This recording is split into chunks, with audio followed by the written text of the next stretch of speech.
Some homes don't just make you tired, they quietly unmake you. You walk in and everything seems fine. The price is right, the layout feels open, the neighborhood peaceful.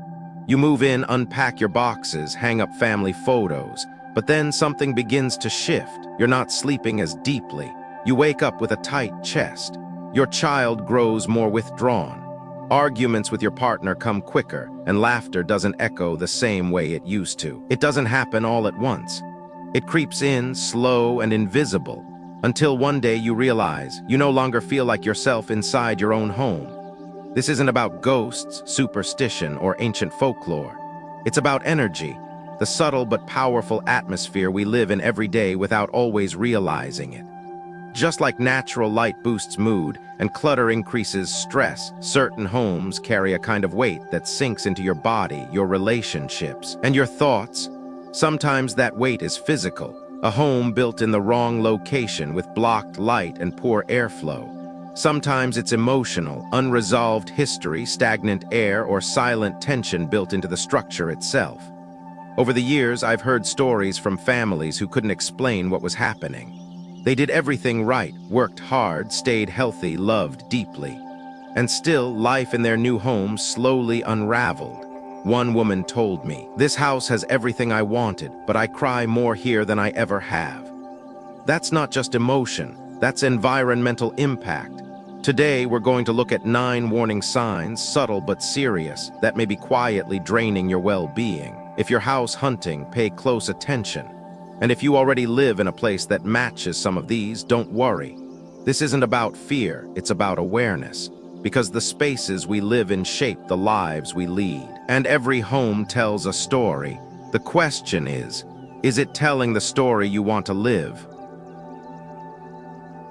Part 1: Signs your house is feeding off you. Sign 1. Near cemeteries, abandoned temples, prisons, or power stations. There are places where the air simply feels heavier, and most people can't explain why. You walk past them in broad daylight and still get the sense that something clings to the silence. It could be the edge of a cemetery, the crumbling fence around an old power station, or a forgotten building with boarded-up windows and no footsteps inside for years. These are not just structures. They are containers of history, of endings, confinement, grief, and residue. And when your home sits too close to one of them, it doesn't stay untouched. Let's be clear. This isn't about ghosts or myths. It's about emotional and energetic atmosphere. Proximity to places that represent loss, decay, or restriction has a measurable effect on how we feel, think, and live. The environment shapes our nervous system in ways we don't always notice until it's too late. Living next to a cemetery, for example, means your subconscious is constantly reminded, however quietly, of mortality. An abandoned temple may carry no activity, but still hum with the energy of abandonment, of reverence gone stale. Prisons and power stations emit not just sound and vibration, but a type of pressure that lingers in the air. These spaces radiate a certain stillness, thick, unmoving, and when you live near them, your own energy begins to mirror that. Slowly, subtly, you may find your home feels quieter, but not in a peaceful way. It feels paused, like something is always on hold. I once spoke with a couple who had found what they believed was their dream home. It was a beautiful little house tucked just outside the city, affordable, bright, with a spacious yard. At first, they were happy. They painted the walls, planted herbs, invited friends over. But within months, things shifted. The husband became withdrawn, sleeping longer but waking up tired. The wife began having panic attacks, something she'd never experienced before. They argued more. The air in their house felt thick, she said, even with the windows open. One day, while exploring a trail behind their fence, they discovered a forgotten burial ground. Overgrown, unmarked, and less than 100 feet from their back door. "It all made sense after that," she whispered. "The house never felt like it wanted us there." Stories like this aren't rare. People often feel ashamed to say it out loud. They blame stress, weather, or personal issues. But the truth is simpler. Some locations carry weight, and no matter how you decorate or disinfect or distract, that weight seeps into your space. It's not your fault. It's not even the house's fault. It's just that some places hold on to history too tightly, and if you live beside them long enough, you start to carry it too. You might notice signs, even if they don't seem dramatic. Poor sleep, more silence in the home, a strange discomfort that never really goes away, pets acting anxious for no reason, kids having nightmares more often, couples feeling distant without conflict. These are small signals, but together they tell a bigger story. And that story is, this house, this location is not nourishing your life. It may be draining it. From a design or psychology perspective, you could argue that these places affect your sense of safety, that a prison nearby creates tension, that an abandoned building suggests decay.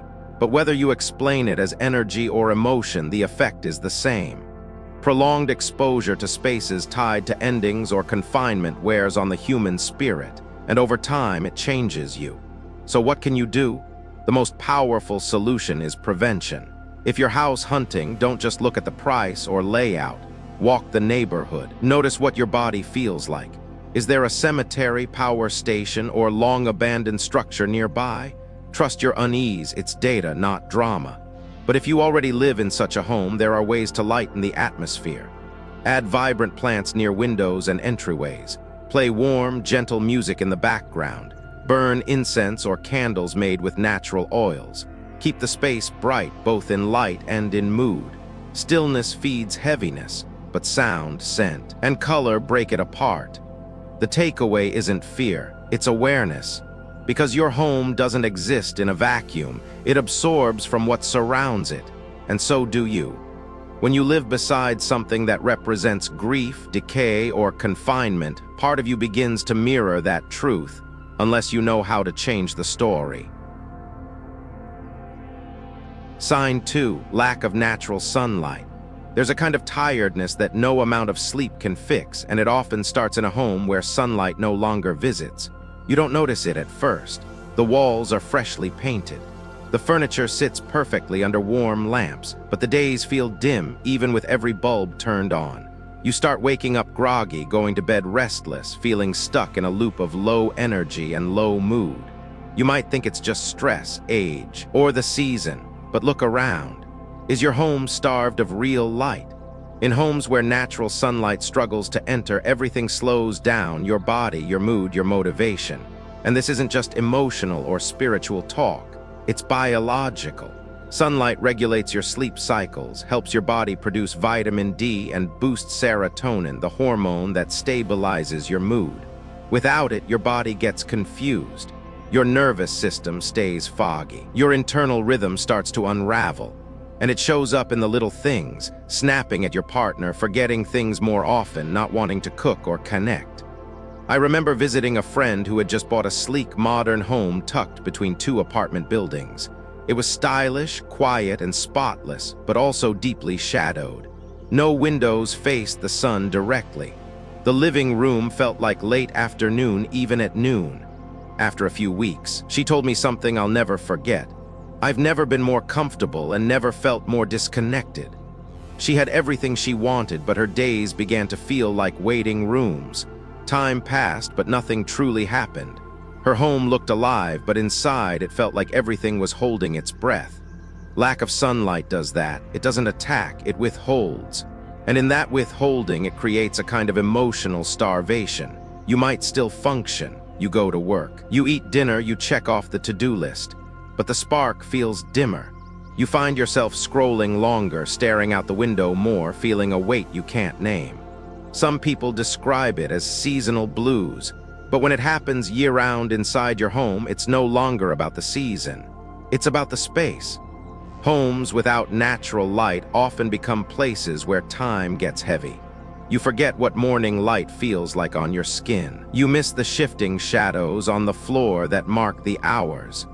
Instead, you live under the constant glow of artificial lighting, which never truly changes. And when your surroundings don't change, it's easy to feel like you're not changing either.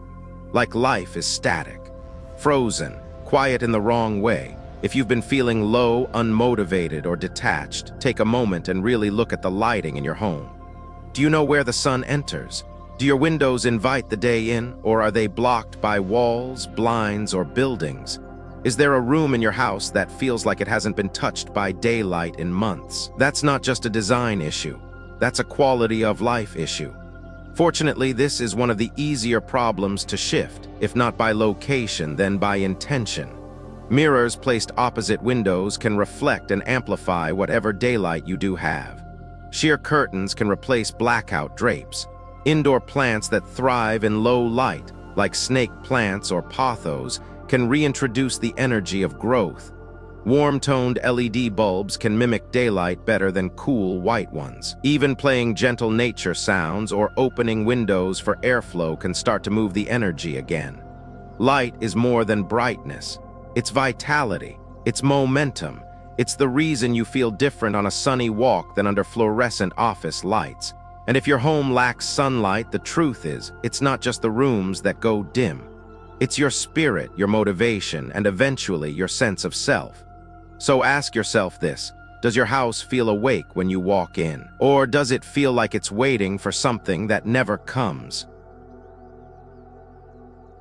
Sign 3, dead tree at the entrance. There's something unsettling about walking up to a house and being greeted not by life, but by decay. A tree at the entrance isn't just part of the landscape. It's the first conversation your home has with the world.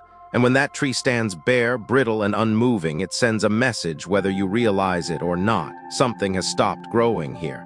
You may not think much of it. Maybe the seasons are changing. Maybe the soil isn't right. Maybe it's just one of those things.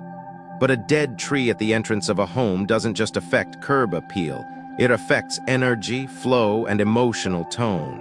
You pass it every day, and even if your eyes stop noticing, your body doesn't. Your nervous system records that image over and over, a symbol of decline, of loss, of something that didn't make it. A woman once told me, "The first time we saw the house, I felt off, but the garden was beautiful except for the tree near the porch. It looked out of place, like it was the only thing that hadn't been touched in years." They bought the home anyway. Within the year, her husband lost his job. Her daughter developed night terrors. Their marriage, once vibrant, grew quiet, distant. It felt like everything was just slowing down, she said, like we were watching life through glass. The dead tree was still there, untouched, unmoved, and in many ways, so were they. The entrance to a home isn't just physical, it's energetic. It's the place where everything, guests, ideas, feelings, and fortune comes in. When that threshold is blocked by death, neglect, or stagnation, the message is clear. This is not a space that welcomes life. And when your home begins with a symbol of what's no longer living, it can't help but reflect that story back into your daily life. You might notice subtle effects first. Fatigue that doesn't lift. Conversations that feel heavier, a sense that nothing is quite starting, or if it starts, never finishes. Projects stall. Visitors comment that the house feels quiet in a strange way. Kids don't play outside as much. Your home, in its own way, begins to hold its breath. And you do too. From a psychological perspective, our environment speaks to us through pattern and symbolism. Dead plants, especially trees, are powerful markers of endings. When placed at the very front of where you live, they plant the idea, subconsciously, that growth has stopped. And we begin to align our behavior with that belief. We hesitate more, we try less, we expect less. The story of stillness becomes our new rhythm, but it's not just about mindset. Dead vegetation often signals deeper environmental imbalance. Poor soil, low light, high stress zones, all of these can affect more than plants. They can affect people. If your home's entrance lacks vitality, chances are the rest of the space is absorbing that same stuck energy. And no amount of positive thinking can thrive in a space that visually declares, nothing is growing here. The good news is that this is one of the most powerful areas you can shift, and one of the simplest. Remove the tree not with indifference but with respect. Clear the soil. Let the ground breathe again. Plant something new.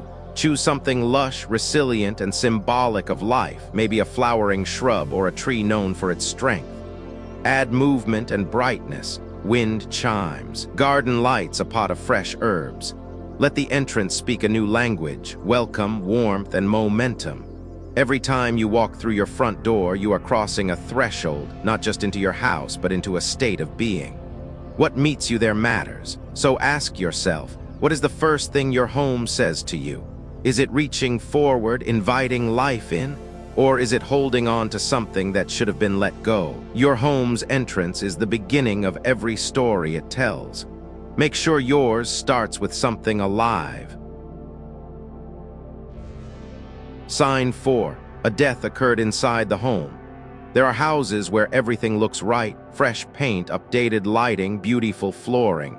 But something in the air doesn't move. It's not the temperature, it's not the scent, it's the feeling. A kind of invisible heaviness, like a silence that presses instead of soothes. You can't name it, but you feel it. And sometimes that feeling is tied to a truth no one talks about. Someone died here. This isn't about fear of ghosts or superstition. This is about atmosphere, emotional residue, the weight of what a space has witnessed. When someone passes away suddenly, especially from trauma, illness, or suicide, it leaves an imprint. Energy, grief, even confusion can linger, especially when the death was unexpected or unresolved. And long after the furniture changes and the walls are repainted, something remains that no candle or scent can fully erase. You might notice it through restless sleep, a strange discomfort in certain rooms, more frequent arguments even among people who love each other deeply, children suddenly scared of their bedrooms, pets avoiding spots they used to love. It's not always dramatic. Often it's subtle, a pattern, a quiet unraveling of ease. One family I met moved into a bright, newly renovated home. Everything felt fresh, clean, and modern. But within weeks, their daughter began sleepwalking. The mother started waking with anxiety at exactly 3:12 a.m. every night. The father, normally optimistic, slipped into a kind of fatigue he couldn't shake. They later learned from a neighbor that the previous owner had died in the living room from a heart attack, alone after days of not being found. "We didn't know," the wife said, "but our bodies knew, our family knew." Spaces hold memory, and when that memory involves sudden pain, it becomes embedded in corners, floors, walls. This isn't mystical, it's deeply human. We feel what has been felt in a place, even if we don't consciously know the history. It's the way you can walk into a chapel and feel reverence, or into a hospital room and feel urgency. It's how you know when someone's been crying in a room even after they've wiped their tears. Energy lingers where emotion lived. From a psychological perspective, even the suspicion of a death in a home can create unease. Humans are wired to seek safety, knowing or sensing that a traumatic event happened where you sleep, eat, and rest can cause tension, sleep disruption, and chronic stress responses. And if you're not aware of the cause, it's easy to internalize that discomfort as personal weakness or emotional instability, when really you're just responding to the space around you. So what can you do if you live in a home where someone passed away suddenly? You don't have to leave, but you do have to reset the emotional atmosphere of the space. That begins with acknowledgement. Ignoring it only lets the story grow stronger in silence. Instead, consider a small cleansing ritual, something meaningful to you. Light a natural candle and say a prayer, even if it's just a quiet wish for peace. Burn sage, palo santo, or sandalwood, not to chase anything away, but to change the air. Open windows, let in sun and sound. Play music that brings warmth. Rearrange the furniture. Move energy by moving objects. More importantly, speak love into the home. Laugh out loud. Cook something that smells like comfort. Invite people you care about to share meals, stories, warmth. The fastest way to rewrite a home's emotional memory is to fill it with new, healing ones. Your home is not haunted by what happened before. It's waiting to be claimed by what you're willing to feel now. But spaces, like people, need care when they've held grief too long. They don't need fear, they need breath, they need light. They need someone to say, "This happened here, but it's not the only thing that will." So if your home has carried a hard moment in someone else's story, give it a new one. Let it be a place where sorrow once passed, but peace stayed behind. Sign 5, built over an old well or burial site. Some houses carry a kind of unease that doesn't come from what you see, but from what lies beneath. Everything on the surface may appear normal. The walls are straight, The floors are polished, the home feels sturdy, but you keep waking up unsettled. The dreams are strange, the energy feels off, and no matter how many times you clean, something doesn't feel truly clear. In homes built over old wells or burial sites, the imbalance isn't in the decor, it's in the ground itself. This isn't about old legends or dramatic curses. It's about what happens when life is built on top of something unresolved. Wells that once reached deep into the earth but have since been covered over. Graves that were forgotten, unmarked, left beneath layers of concrete and time. When a house stands directly above these spaces, the energy has nowhere to go. It swirls, it lingers, and eventually it seeps up. Many people who live in homes like this report similar experiences. Chronic fatigue that doesn't improve with rest, shallow or interrupted sleep. A sense of heaviness without clear cause. Couples begin to argue more even though nothing external has changed. Children complain of bad dreams or don't want to be alone. There's often a subtle but persistent undercurrent of anxiety, as though something is just unsettled. A man once told me he bought a home on a large piece of land in the countryside. He loved the view, the quiet, the space. But after moving in, his health started to decline, slowly, almost imperceptibly. First sleep issues, then stomach problems, then an unshakable sadness. It wasn't until months later, during some landscaping work, that he discovered an old, sealed well hidden beneath the foundation. "I don't know if it meant anything," he said quietly, "but after we filled it properly, added fresh soil, and planted a tree, I started feeling like myself again." The earth holds memory just as the air does. A burial site, whether ancient or recent, carries a sacred energy that demands reverence.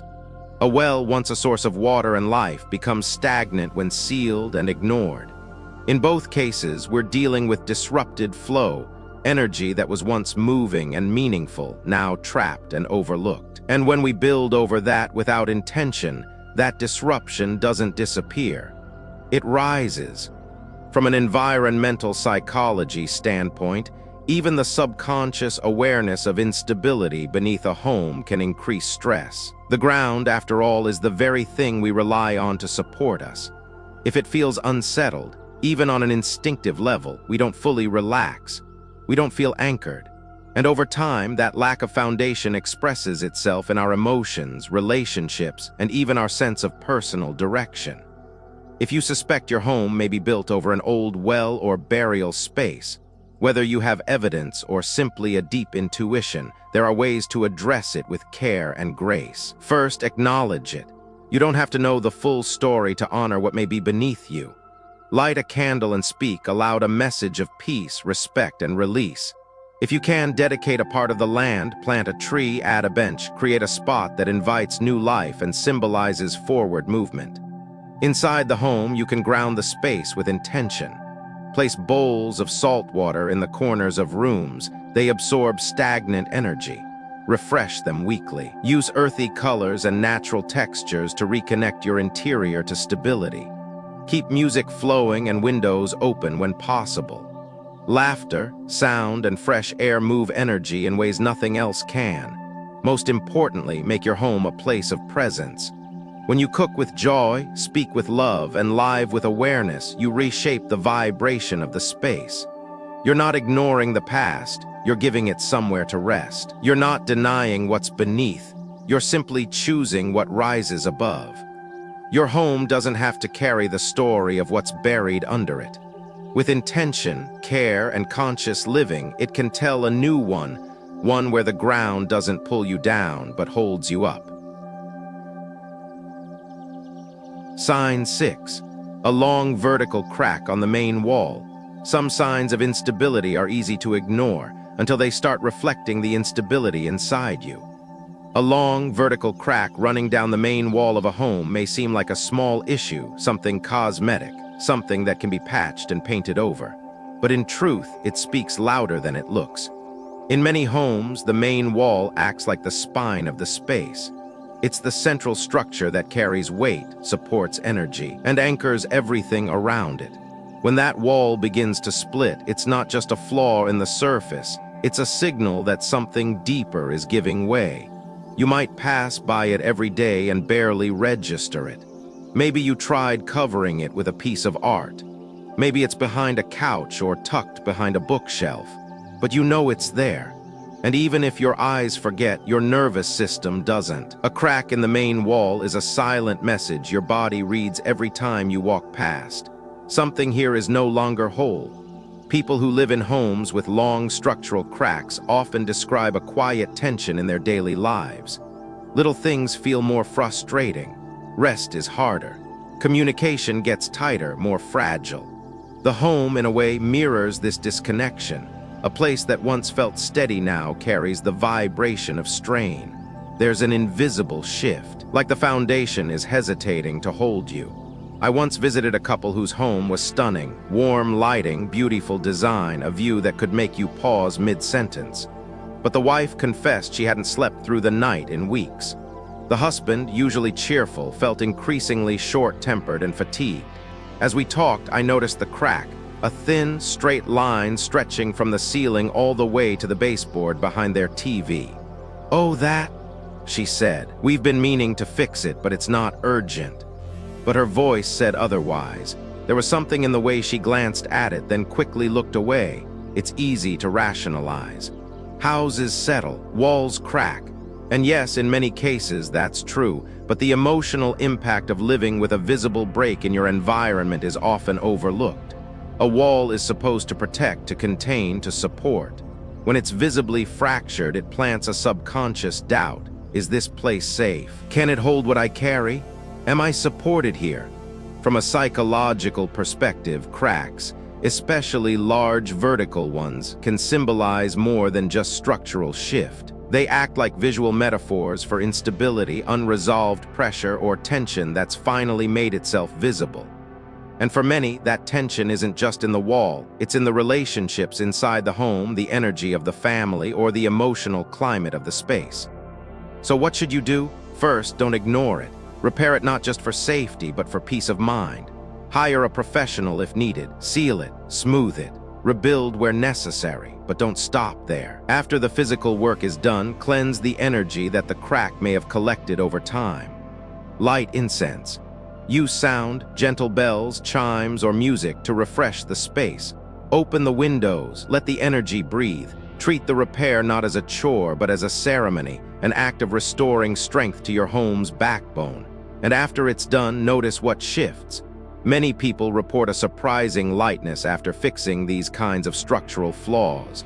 Conversations soften, sleep deepens, that low-level tension finally lifts. The space feels cohesive again, not just intact, but safe. A home is more than its walls, but its walls do speak. And when one of them carries a visible wound, it tells a story you may not want to live in every day. So don't leave the crack to grow. Don't cover it and hope it disappears. Tend to it, heal it. Let your home reflect not the fracture, but the care you give to mending it. Because sometimes, the wall doesn't need to hold everything perfectly. It just needs to show that it's supported again, and so do you. Sign 7. At a T-junction. Some homes sit in stillness. Others sit in the direct path of force, and they feel it every day. A house located at the end of a T-junction might seem convenient at first glance. The driveway is easy to spot, parking is simple, and the road runs straight to your front door. But over time, that very alignment may start to carry a tension that's hard to name but easy to feel. It's as if the house is constantly bracing for something that never quite arrives, but never quite stops either. In energy terms, a T-junction represents collision. Streets, like rivers, carry momentum, and when one flows directly into your home without curve or pause, the energy doesn't circulate, it crashes. Day after day, that subtle, directional pressure builds up. And even if you don't consciously register it, your body does. You may feel more anxious, less rested. Small conflicts flare up faster. It's not just noise or visibility. It's the way the house is positioned to receive every incoming wave of motion without a shield. One man described his experience perfectly. "I never felt truly relaxed even on weekends. It was like the house was always slightly on edge, like it never fully exhaled." He and his wife had moved into a charming brick home, beautifully kept, full of character, located directly at the end of a three-way intersection. Within the first year, both reported frequent migraines, difficulty concentrating, and a lingering sense of agitation. There was no traffic noise to blame, no bright lights, just that strange feeling of energy pushing against the front of the house constantly. From a psychological standpoint, this makes sense. Imagine sitting in a chair where someone walks toward you over and over but never stops to greet you. That unspoken pressure builds. It's the same with your home. The road doesn't just lead to it, it bears down on it. Even if nothing ever happens, the possibility always feels close, and that subtle awareness begins to erode peace. Children may become more hyperactive. Pets might pace more. Adults feel more drained without knowing why. Over time, the home starts to feel like a place of alertness, not rest. You're not hiding, but you're not fully relaxing either. The front door, meant to welcome and ground you, begins to feel like a point of exposure. But the good news is that this isn't unchangeable. If your home sits at a T-junction, there are thoughtful ways to soften that incoming force and restore balance. Start by introducing a gentle visual or energetic barrier between the road and the door. A row of tall shrubs, a wooden fence, or even a screen of trees can act like a buffer, helping to diffuse and slow the flow. This isn't about blocking the world. It's about helping the house breathe without bracing. You can also strengthen your front entrance. Use a solid, welcoming door in a warm tone. Place a mat with a grounding color. Hang a soft wind chime to break up sharp energy with gentle sound. Keep the lights near your entrance warm and consistent. These small changes help the house stop absorbing energy and start choosing what to invite in. And inside the house, be intentional with layout. Don't place your main sofa or workspace directly in line with the front door if you can avoid it. Allow for a pause, furniture, plants, or even art to interrupt the direct flow and create a sense of settling. Because at the end of the day, your home should feel like a place where motion slows, where your breath deepens, where energy meets you gently, not where it rushes through. So if your home sits at a T-junction, ask yourself, is it receiving too much too fast? And if so, what can you do to give it a moment to rest, reset, and truly become yours? Sign 8. Bed under an overhead beam. There's a reason we instinctively duck under low ceilings or hesitate beneath something heavy. Our bodies understand what our minds sometimes ignore. Overhead pressure changes how we feel, even when we're not consciously thinking about it. And nowhere is this more important than in the one place designed for restoration: your bed. A bed placed directly beneath a heavy ceiling beam might look harmless, even architectural. But for many people, it introduces a kind of weight that isn't just structural, it's emotional, physical, and psychological. That beam running above your body as you sleep doesn't simply exist in the room. It hovers, it divides, it presses. And over time, so do your thoughts, your sleep patterns, and even your relationships. I once spoke with a couple who couldn't understand why they had grown so distant. "We're not fighting," the husband said. "We just feel disconnected, like something's in the way, but we can't name it." Their bedroom was beautiful, soft lighting, calming colors, organized space. But directly over their bed was a thick, dark wooden beam stretching from one wall to the other. It was striking, but not soothing. The wife later admitted she often lay awake staring at it, feeling uneasy without knowing why. That sense of unease is more common than you think. From a psychological lens, anything hanging or pressing above where we sleep signals risk, vulnerability, exposure. Even if it's not conscious, the nervous system responds. People may experience poor sleep quality, chest tightness, unexplained anxiety, or recurring tension between partners who share the bed. The space, instead of restoring energy, begins to deplete it. From an energetic perspective, beams are like energetic blades. They cut through the flow of the room. When placed over a bed, they divide what should be unified. Some couples report an increase in emotional distance, misunderstandings, or recurring disagreements over seemingly minor things. It's as if the space itself begins to hold a fracture, and that fracture subtly mirrors into their lives. It's not about superstition, it's about spatial logic. When your body rests under visible weight night after night, your subconscious carries that burden even in sleep. Over time, that weight shows up as emotional fatigue, chronic stress, or the feeling that you can't fully exhale, even when you're doing everything right. So what can you do? If moving the bed isn't an option, you can soften the pressure with small, intentional changes. Fabric is one of the simplest tools. Install a light canopy or hang flowing material from the ceiling to break the visual weight of the beam. This doesn't hide the structure, but it creates separation. Your body no longer feels beneath something. It begins to feel protected. Use upward-facing light to redirect energy. A lamp that shines gently toward the ceiling shifts the weight visually and energetically, lifting the heaviness above you. Decorate with elements that symbolize growth and upward motion. Tall plants, vertical lines, gentle artwork that draws the eye up and away. And beyond aesthetics, infuse the room with intention. Use the space not just to sleep, but to reconnect. Light candles. Play soft music.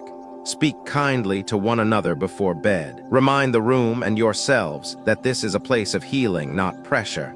Because your bedroom is the most personal room in the house. It's where you recharge, where you grieve privately, where you whisper your hopes in the dark. It should be a space that holds you gently, not one that looms above you with invisible tension. If you've been waking up tired, if your dreams have turned restless, if your connection with your partner feels dimmer than it used to, look up. Sometimes the answer isn't in what you're doing wrong. It's in what's quietly pressing down on you while you try to rest. Your bed should never feel like a place of endurance. It should feel like an exhale. So soften the ceiling, lift the weight, and let yourself finally sleep without anything hanging over you.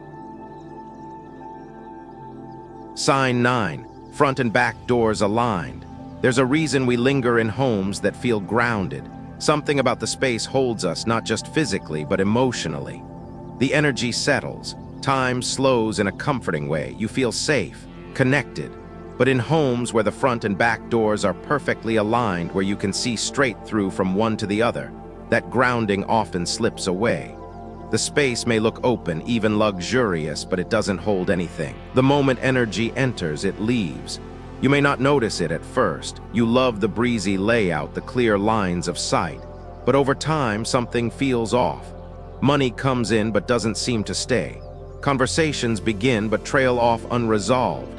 You feel constantly tired, like you're chasing after something that's always a few steps ahead. Guests don't linger. Peace doesn't settle. Life inside the house feels fast, thin, slippery. Energetically, front and back doors aligned create a straight, unbroken line of movement. Nothing slows, nothing gathers. In traditional architecture, doorways represent passage and exchange. The front door is where energy, opportunity, and connection enter your life. The back door is where things are released, finished, let go. When these two are directly across from one another, anything good that comes in is pushed right out. There's no container, no pause. It's like trying to hold water in a bucket with two holes, constantly filling, constantly leaking. A woman once told me, "Ever since we moved here, nothing sticks. We keep getting job offers, checks in the mail, chances to grow, and then poof, it's gone. Like the house won't let us hold success." Her living room was lovely, her kitchen warm and inviting, but as I stood by the front door, I could see straight through to the back door, wide and open. Every bit of flow was leaving the moment it arrived. Even if you don't believe in energy, there are practical effects. This layout often causes subtle tension. Airflow feels too fast, people in the house feel less connected. Movement becomes rushed, children struggle to focus. Partners pass like ships, near but not meeting. It creates a rhythm of release, not retention. But the solution isn't to panic or seal your doors, it's to slow the current. Introduce soft resistance, something that makes energy pause, settle, and circulate before moving on. That can be as simple as placing a round rug or soft furniture between the doors. Use plants, curtains, or a bookcase to gently interrupt the direct path. The goal isn't to block, but to invite interaction. Let the energy swirl instead of sprint. Use warm lighting near the center of the home to draw focus inward. Hang artwork that invites the eye to stay. Create visual interest between the doors, something that says, "Pause here."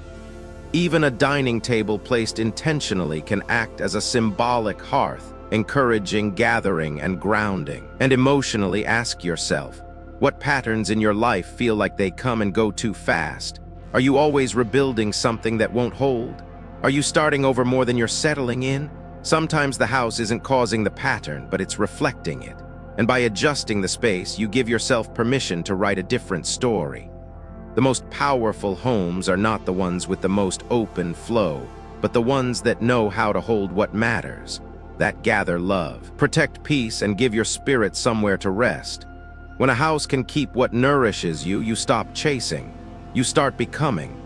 So if your front and back doors are aligned, don't see it as a flaw. See it as an invitation to be more intentional.